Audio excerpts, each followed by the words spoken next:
আসসালামু আলাইকুম প্রিয় এইচএসসি 2026 শিক্ষার্থীরা, কেমন আছো সবাই? অনেক জল্পনা কল্পনার অবসান ঘটিয়ে অবশেষে প্রকাশ হয়েছে তোমাদের বহুল প্রতীক্ষিত এইচএসসি 2026 পরীক্ষার রুটিনটি কোথায় পাবা সেটা আমি পরে বলতেছি। এখন আগে পুরো রুটিনটা সহজভাবে দেখে নেওয়া যাক। এই মুহূর্তে স্ক্রিনে যে রুটিনটি দেখতে পাচ্ছ সেটা হচ্ছে এইচএসসি 2026 এর অফিসিয়াল রুটিন। পরীক্ষা শুরু হচ্ছে 2 জুলাই 2026 থেকে। এখন সংক্ষেপে গুরুত্বপূর্ণ পরীক্ষাগুলোর তারিখ দেখে নেই। প্রথম দিনই তোমাদের বাংলা প্রথম পত্র পরীক্ষা, অর্থাৎ 2 জুলাই তোমাদের বাংলা প্রথম পত্র পরীক্ষা। বাংলা দ্বিতীয় পত্র পরীক্ষা হচ্ছে 4 জুলাই, অর্থাৎ মাঝে একদিন মাত্র বন্ধ। এরপরে 5 জুলাই বন্ধ। এরপরে ইংরেজি প্রথম পত্র 6 জুলাই। এরপরে 7 জুলাই বন্ধ।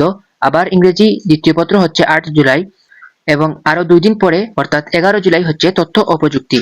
তোমাদের পদার্থবিজ্ঞান, হিসাব বিজ্ঞান এবং যুক্তি বিজ্ঞানের প্রথম পত্র 13 জুলাই এবং দ্বিতীয় পত্র হচ্ছে 15 জুলাই।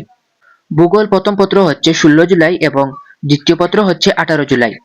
রসায়ন প্রথম পত্র, ইসলামের ইতিহাস ও সংস্কৃতি প্রথম পত্র, ইতিহাস, গৃহ ব্যবস্থাপনা ও পারিবারিক জীবন, উৎপাদন ব্যবস্থা ও বিপণন প্রথম পত্র হচ্ছে 19 তারিখ এবং 2 দিন পরে 22 তারিখ হচ্ছে দ্বিতীয় পত্র।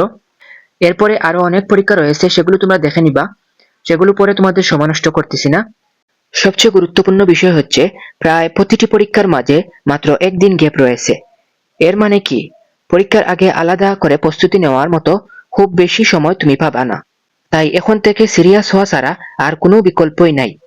এখন একটা গুরুত্বপূর্ণ বাস্তব কথা বলি, তুমি যদি এখন থেকেই সঠিকভাবে প্রস্তুতি শুরু করো তাহলে ইনশাল্লাহ এইচএসসি 2026-এ ভালো একটি রেজাল্ট করা সম্ভব। রুটিনের পিডিএফ পেতে চাইলে চ্যানেলটিকে সাবস্ক্রাইব করে পিডিএফ লিখে কমেন্ট করো এবং ফেসবুক থেকে হলে ফেসবুকে ফলো দিয়ে পিডিএফ লিখে কমেন্ট করো, আমি তোমাদেরকে রুটিনটি দিয়ে দেব। আরেকটি গুরুত্বপূর্ণ কথা, তোমাদের ব্যবহারিক পরীক্ষা শুরু হবে 15 আগস্ট থেকে। আজকের ভিডিওতে আমি শুধু রুটিন নিয়ে কথা বললাম, পরবর্তী ভিডিওতে থাকছে পরীক্ষার গুরুত্বপূর্ণ নির্দেশনা এবং কিভাবে শেষ সময়ের প্রস্তুতি নিবে সেটা নিয়েও কথা বলবো।